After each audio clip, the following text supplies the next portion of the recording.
Yeah, that's All right. Hey everyone, it's your girl Miss Avi. This episode of Parlay to This is brought to you exclusively by Producers United and Leedz Entertainment. And today we have an exclusive interview with CJ Fly of Pro Era, coming all the way from Bed-Stuy, Brooklyn, New York.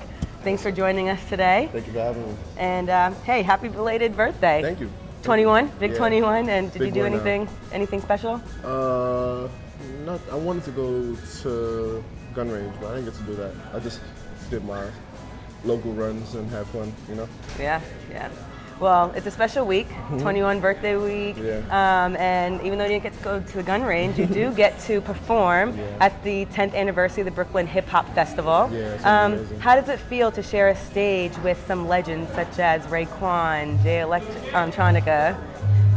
It feels very shocking. I don't know. It feels great. I'm honored to even grace the stage with those guys, you know what I mean? And I hope to give a great performance and like win over a lot of people after that, you know? Yeah. Definitely. And though you're only 21 this week, you are a veteran in the Pro Era family, right? Definitely. One of the founder fathers, Yeah, so can you talk a little bit about how that came about? I know you go all the way back to Edward Murrow High School in that development. Yeah, we was just cutting class and rapping, you know, and everything just fell into place. The universe wanted this to be, so it happened how it was supposed to. Yeah. And what are one of your most memorable moments with Joey Bada?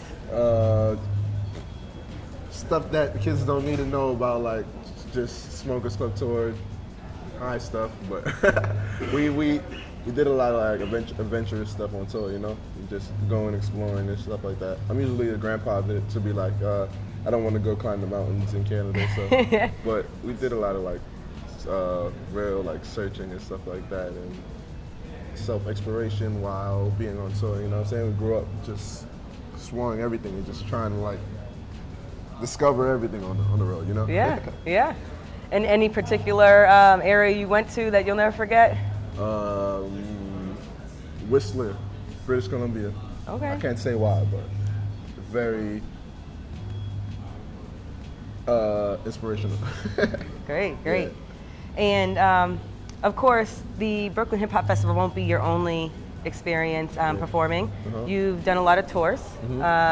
Can you maybe share with us one of your most memorable or craziest moments on a tour? I always tell people about this wolf incident, but I'm gonna try to give you a new story. I told somebody about someone shitting on the tour bus and we couldn't use the tour bus for like a week. All types of crazy stuff happened. Windows break in the back of the tour bus, so there's no AC working. We're all just dying. And hot. Yeah, like stuff like that happened. Where were you located for that one? Like New Mexico, in the middle of nowhere. Like the windows, you just gotta hold the window closed to get the AC really blowing properly. But everything worked out, you know. We survived. Get stuffed for some ice cream? Oh, no. Not that far. Switching a little bit over to your debut album, The Way I See It. You do bring a lot of, you collaborate with a lot of different members of Pro Era, but also some heavy hitters. Can you talk a little bit about the development of your album as well as how you chose who to collaborate with on this project? I feel like the people that were included on this project were people that like were great at what they do already, you know, and they just like were like an accent to my project. So like people like Fife Dog, who's been doing this for years, he's someone who like came and just embodied exactly what I was aiming for, you know what I'm saying? And it's an honor to even work with someone like him. Like I grew up on listening to his stuff and Tribe stuff too. People like Ab-Soul. Ab-Soul is one of my favorite like current day rappers, you know, and killing it. So like working with him was an honor too. Like it's the homie and everything was good. Like the Beach Coast homies on there, the Pros is on there. So it was just everything organic and people that I genuinely felt like I needed on this project. You know? Yeah, definitely. Yeah. And what's the significance in having most of your producers on the project under 22? I didn't do that on purpose, actually. I was just on Twitter, just networking and trying to like discover the next great producers myself. You know, I'm trying to like be more involved in business than just being an artist and trying to be like a businessman myself, you know? So maybe have my own label, sign my own producers and stuff like that too, you know? I gave a lot of artists, producers opportunities to get their shine and get recognition for their work by putting them on this project too, you know? Great, so, yeah, definitely. Trying to give them exposure. Great. Well, that's awesome, especially for some young entrepreneurs and young artists, you know? And in a previous interview you had with some other folks, you mentioned that one of the purposes of the album was to achieve truth. Can you kind of describe to us exactly what truth is it that you're trying to achieve or convey? I'm the truth. You know, I'm trying to like show what I'm capable of and how I can carry myself with this music and really deliver and the impeccable flows and really leave impressions on people, you know? So I wanted to be aware of the truth and not be into the false lies and uninteresting stuff, you know? Yeah. So here's where the truth lies. Yeah. Definitely. And what is your #1 moment in the studio when you're recording this project? And what song were you? Yeah. And what song were you recording? I don't know. Most vividly, what I can remember, I remember recording "Still the Motto." Chance the Rapper was in New York. He was chilling with us at Premier Studios. Some girls were there. I don't remember, but that's the most vivid like song creation from the project that I can remember. You know, of course, songs like "Saturdays" too with Ab-Soul. Ab just flew in town and just laid the verse for me too. I remember that we were smoking and just having a good time, and they laid the verse, and I woke up, I heard it, I was like, damn. So you know, those are the two most vivid ones. You know. Great. Yeah. And it's my understanding that you didn't grow up listening to hip hop, right? And Sizzler and all those people, man. Mom and dad from Jamaica, Barbados. So how have their musical influence their musical taste influenced your career? Well, I think in some ways when I create music, I try to cater to their catalog music, like what they like and what they listen to.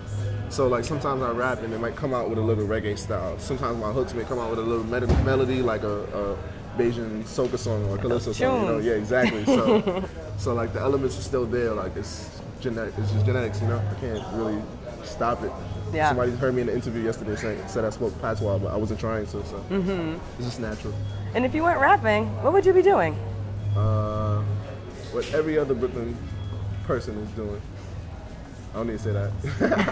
Just whatever, hustling, you know? Yeah. Trying to make it the easy way. Yeah. And what's next for CJ Fly? What can we expect?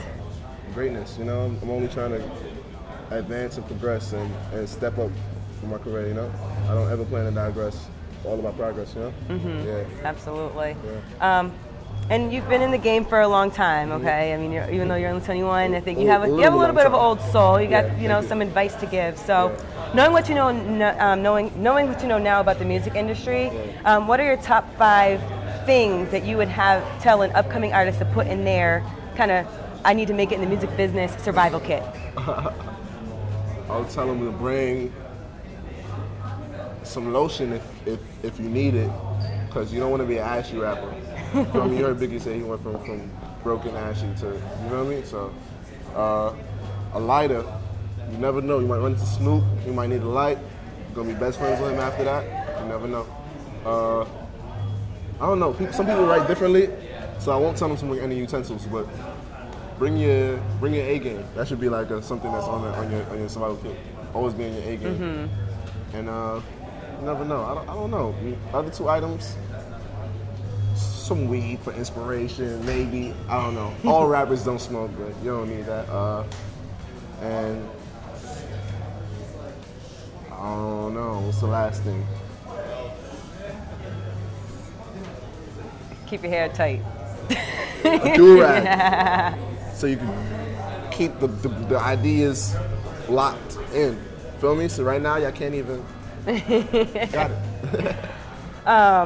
And can you tell the people where they can find you? You can find me on Twitter, FlyStintheEra, FLYESTINTHEEERA. I know it's long, but just follow me, you know? And the website, download the project, TheeWaYeSee.it. The way I see it, download that. Great. Fly. Thanks for coming, CJ. You know, thank you for having me. Thank you so much.